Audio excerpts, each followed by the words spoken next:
Joining me to go head-to-head are Jane Donnelly, who's Human Rights Officer at Atheist Ireland, and Colum Kenny, who's Emeritus Professor of Communications at TCU and a former member of the Broadcasting Authority of Ireland. Now, I'm sure that you're well aware that you'll be voting in the presidential election this coming Friday, but there is a second vote for you to make a decision on. You'll be asked whether you think the offence of blasphemy should be removed from the Constitution. This involves removing the word blasphemous from a section of the Constitution that relates to balancing free speech with certain restrictions. That one word means the government must legislate for blasphemy, and the law relating to this was brought in back in 2009. So it is an offence if you publish or say something that is grossly abusive or insulting in relation to matters held sacred by any religion, and in doing this, if you cause outrage amongst a substantial number of the followers of that religion, and with the intention to cause that outrage. Now, the polls at the moment are indicating that many people are still undecided, so hopefully this debate can help you make up your mind. Jane, I might start with you, because the polls are also indicating at this stage that it's likely to be a yes vote, as in yes to removing it from the Constitution. So can you tell me why you're advocating for a yes? I'm advocating for a yes vote on Friday to support freedom of religion and belief and freedom of speech. Our laws should protect people from harm, not protect ideas from criticism. Blasphemy is a medieval crime added to our Constitution in 1937 and crowbarred into our statute books a decade ago. It causes our media outlets to self-censor themselves, and it breaches our international human rights obligations. Also, states that execute people for blasphemy have cited the Irish law at the United Nations as what they want introduced around the world. Every group set up to examine the Irish Constitution have concluded that the blasphemy law is obsolete. So have the Catholic and Protestant bishops and all of the political parties. And the Presbyterian Church has come out this morning as well. Voting yes is an obvious choice, but make sure you come out on Friday to make that choice and vote yes. And Colum, you're on the other side of this, so why should people vote against removing it from the Constitution? I actually agree with Jane in relation to freedom of expression. I'm a strong defender of freedom of expression. Every civilised country has limitations on freedom of expression, which are put there to protect the public, and they're balanced against the right of free speech. We don't allow someone to come along, for example, and to shout fire in a crowded cinema unless there really is a fire. We don't allow people to come along and incite hatred against gay people. So in the same way, our blasphemy law in practice, I know it's a strange old-fashioned word, but what we actually have since 2009 is some anti-hate speech legislation. And when the Convention of the Constitution looked at that, they were set up by Leinster House at a cost of 1.4 million a couple of years ago to have a look at this issue. They said it should be replaced by a provision against incitement to religious hatred, and they voted 53 to 80 to 38 in favour of that. Now, what the government has done is binned that report, and they're just simply talking about dropping a word from the Constitution, which I think is not a very significant thing to do. The blasphemy law hasn't done anybody any harm, and it may actually send a signal that will encourage people to use the kind of horrible, acrimonious kind of language that you see now in some social media, and that you hear increasingly in political debates right across the world. I think that they're wrong to do that. I think they should have taken the nuanced approach, the modern approach that the Convention on the Constitution recommended. As regards the other arguments that are made about Pakistan, for example, I'm totally against the way Pakistan uses its blasphemy laws. I'm totally against the way the atheist government in Beijing persecutes Tibetan Buddhists. I'm totally against the way Buddhists in Myanmar persecute the Rohingya Muslim population. But I don't think that's what we're voting for on Thursday. You mentioned there that it hasn't done anybody any harm, and it's true to say that nobody's ever been prosecuted over it. But is that really a reason to keep it in Irish law? Is there not a possibility that it could be used in the future and that it could do harm, serious harm to somebody? I think the actual law we have it has a lot of provisions in it to protect people who are having reasonable debates, intellectually, artistically. There are lots of defences, good defences to any possible prosecution, and I think the Stephen Fry case shows that clearly. It was a storm. But should you have to do that? You said that there are good defences you can make. Should you even have to defend yourself against it? I think there should be a provision that people who engage in hate speech are discouraged, and that if they do engage in hate speech that stirs up trouble, that there are penalties for that. I think that's how you protect real freedom of expression. I don't think you protect freedom of expression by simply abandoning it to the law of the jungle. And Jane, just because Colum there mentioned that the Stephen Fry case, and I can come back to you on that afterwards as well, the Gardaí did launch an investigation after a member of the public complained about comments made by Stephen Fry in an RTÉ show, and some of the viewers might remember that. Now, they dropped that investigation because they failed to find a substantial number of outraged people, and that's one of the requirements in the current legislation that was introduced in the last 9 years or so.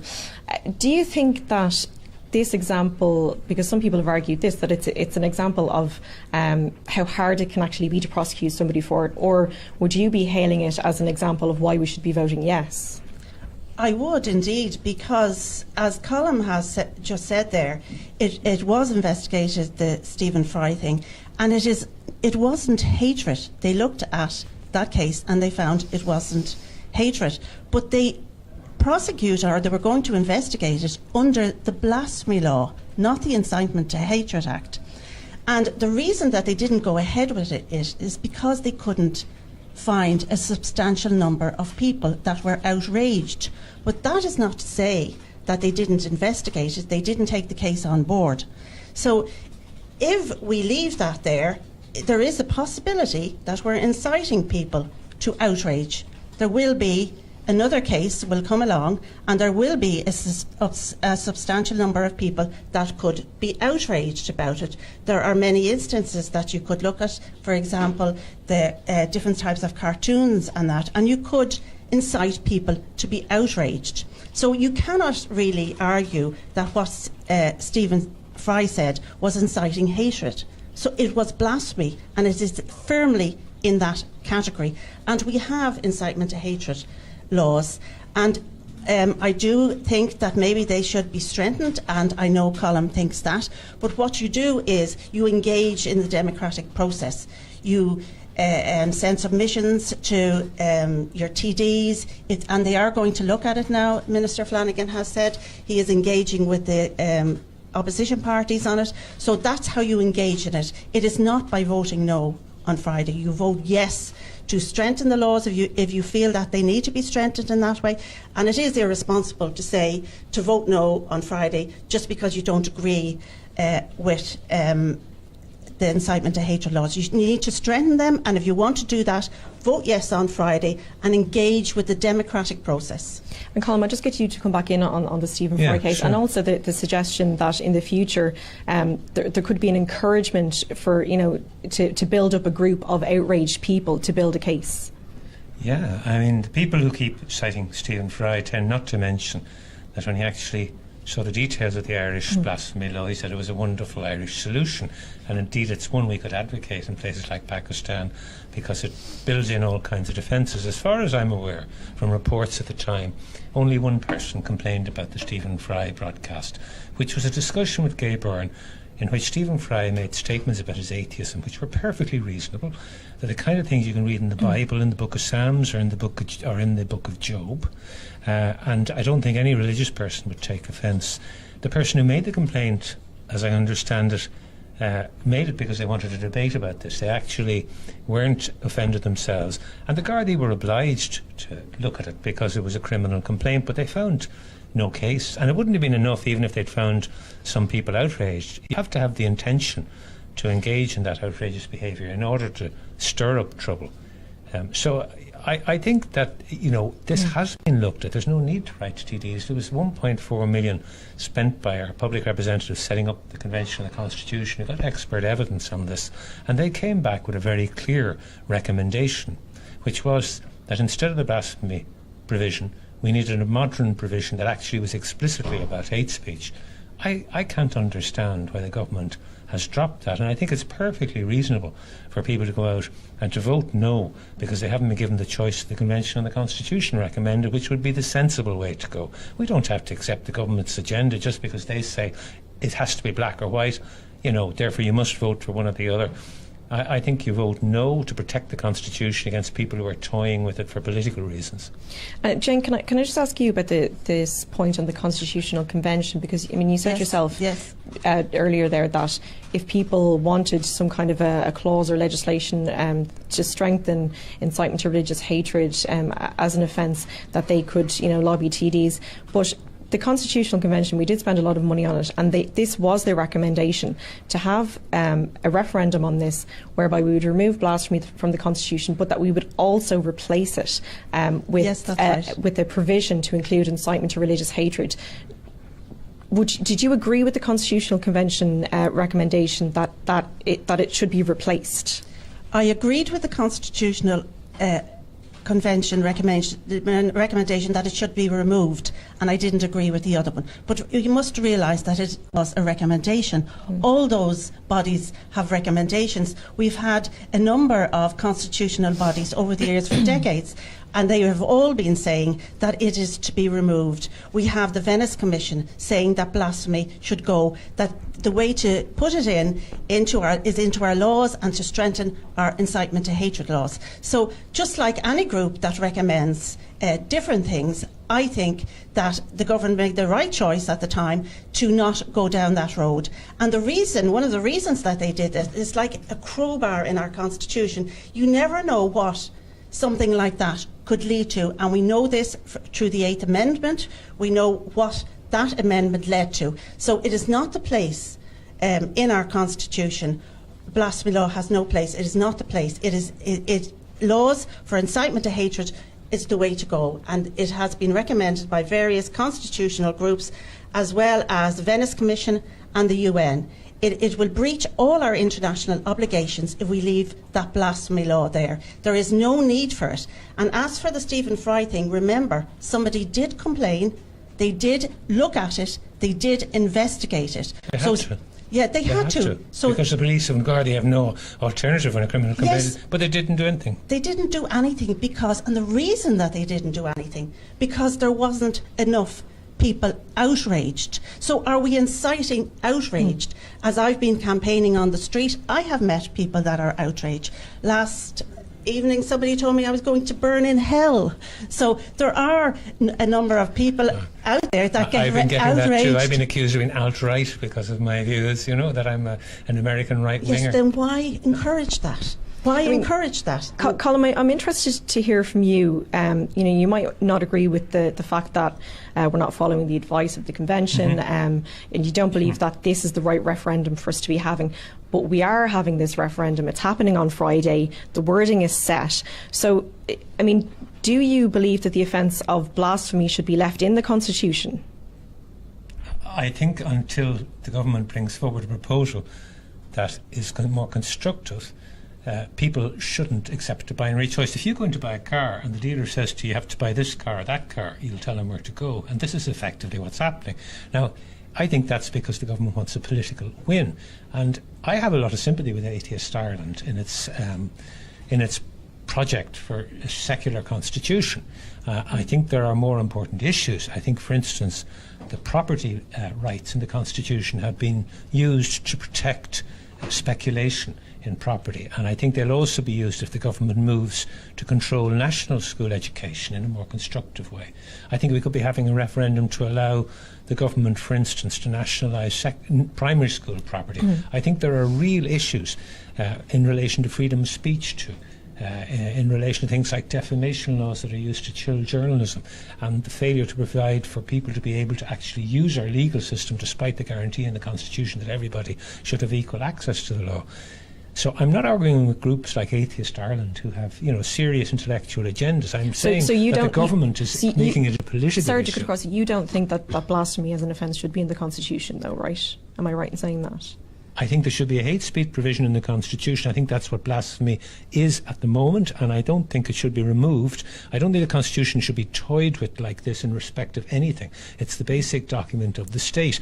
When we have a good recommendation as to what should happen, the danger of taking it out is, at the moment, it's doing no harm. But if you take it out, I think it sends a signal that people can engage in a kind of attacks on vulnerable religious groups that we don't want to encourage. We have enough of it at the moment on social media, and discourse politically generally, from Brexit Britain through Trump's America to the Middle East and back around now to Northern Ireland, is fraught as it is. Why this now? And I think it's because the government is looking to be able to say, oh look, we're modernising Ireland. I think there's a lot of other ways that Leinster House could work on modernising Ireland. But I suppose, like I said, this referendum is happening on Friday, and if there are people who, that might even agree on you on some of your points that it should be replaced with the incitement to religious hatred clause, or, that there may be more important issues that they feel should be looked at instead. It is happening, and if they agree that blasphemy as an offence should be removed from the Constitution, why should they not take this opportunity, which might be the only one they'll get for a long time, to vote it out of there? Because they're being manipulated. That's why they should say no, it's doing no harm at the moment. It's not going to change anything taking it out of the Constitution for now. It's a clear message to the government that if you're going to bring forward constitutional provisions, if you want to be serious about free speech, if you want to be serious about secularisation, this is fiddling. This is fiddling while Rome burns. There are far more serious issues in this country at the moment. And the government wants to be able to say, and the politicians of Leinster House want to be able to say, look at how modern a society Ireland is. Well, Ireland isn't a modern society in many ways. Our broadband system, our healthcare system, our Garda system, our educational system, our green laws are among the worst in Europe. Taking the word blasphemy out of the Constitution will allow the government to trumpet something that is a lie. Okay, Jane, just one final question before we wrap up for you. There are a lot of undecided voters in this referendum, and obviously it hasn't received as much attention as the last referendum that we had. For people who might agree with some of Colum's points, or who just feel like it won't affect them, so why bother voting at all? Why would you urge them to get out there and vote on Friday? Because blasphemy law must be removed from our Constitution. And Colum actually said something quite dangerous there. He's linking blasphemy to hate speech. So that means that he's implying that Stephen Fry got investigated for hate speech. And that's an outrageous thing to imply. So we need to get it out of our Constitution. We need to support victims of blasphemy around the world. Particularly in Pakistan, we need to send a message that says we do not agree as a country with blasphemy laws, and we need to vote yes on Friday. Can I say something about the Pakistan thing, which keeps being brought up? And it's not about Jane in particular. The government is saying it too. Creating a Muslim bogeyman in this referendum, in my opinion, talking about Saudi Arabia and Pakistan, where we all know there are problems, is all very well. And they may well, and they do, and Pakistan has, I understand, cited the Irish blasphemy law in defence of its own, which is a completely different kind of blasphemy law. I really think it's a kind of stereotyping of Muslims. I disagree with that. Can I just finish the point? Because I think it needs to be said, and I'm not saying you're doing that, but there is an international organisation, the Organisation of Islamic Cooperation, that represents over 50 Muslim countries, with a population of nearly 2 billion people, and they are committed to religious tolerance, and their commitment, their statement on this has been endorsed by the United Nations General Assembly. I think we toy with that very carefully. And apart from that, I think there's something risible about the notion we're going to make a difference. Do you think people in the extreme Islamic uplands of Pakistan are going to care any more about what we say in Dublin than the people in South Armagh during the Troubles would have cared what Islamabad said? I think that some people, Atheist Ireland have a very reasonable long-term position, and they have worked to do away with hatred in various forms in the religious sphere, and I think that's very good work. But I think from a political perspective, I think for politicians to be hauling in random countries, if we're that committed to changing the laws in Saudi and Pakistan, are we prepared to introduce economic sanctions? We'll see how much our principles are worth then if you ask that question, because I can bet the government is not about to advocate economic sanctions in relation to the blasphemy laws in either Saudi Arabia or Pakistan. Jen, I'll let you come back in there quickly. When I go over to the UN or the OSCE, there are NGOs from those various countries in those places, and they always say to me, what have you done? what have you done? Why did you introduce a blasphemy law in this century? They ask us, why have you supported that? And I have to explain to them, I'm embarrassed as an Irish citizen to explain to them that it wasn't us, it wasn't Atheist Ireland, that we are trying to get that out of our constitution. And they beg us to campaign and do something about that. So ordinary citizens in those countries are asking for that law to be removed. They are pointing to Ireland and saying, please remove that, send a signal to Pakistan, to other countries that have blasphemy laws, and get that out. We cannot have that in our constitution because it is causing persecution in other countries, and we need to remove it. Well, I don't agree it's causing persecution. I understand your argument, and it's quite reasonable in some ways. But I mean, our blasphemy law is much more nuanced, and we can use that to advocate a better kind of blasphemy law in those countries. This argument that we should be embarrassed by something. You do that through incitement to hatred, and you campaign. Which is what the Convention on the Constitution recommended. Not only the Convention on the Constitution, there were a number of other constitutional groups formed, as well as the Venice Commission, that have all recommended that it be removed, as well as the UN. Can I say on the question of embarrassment, I mean, people have been suggesting they were embarrassed by British media coverage of Stephen Fry. I think the British media... I'm not. You mightn't be, but that has been the implication of some of what I've read. And I think, you know, you're talking of a country on the other side of the pond in which you have to belong to the Church of England to be head of state, and you can't marry out Well, it's not. a Catholic. I'm talking about... I was embarrassed. Other countries have their own things to be When you embarrassed. have somebody facing you from an NGO in another country, and they're asking you, what have you done? I was embarrassed. Yeah. And it was a human feeling to be embarrassed as being an Irish person, because we have a blasphemy law when people that they know are suffering persecution in their country. I'm going to cut in here.